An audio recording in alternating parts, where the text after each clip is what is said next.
Hello guys, in this video I'm going to show you how to create a group on Splitwise, but first I just want to mention, don't forget to subscribe to my channel because at 100,000 subscribers I am going to show you my whole YouTube revenue statistics and growth strategy, how to make money online. Now let's jump into it. First of all, open the app on your phone, click on the groups button down below, and then tap on create group in the upper right corner of the screen. Then you should type in the name of your group into this first bar.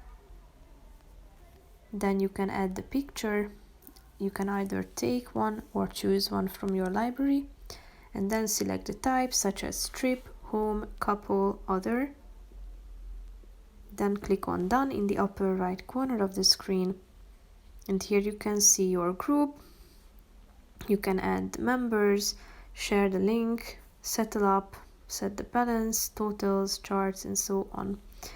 So that's pretty much it for this video, guys. See you in the next one. Bye bye.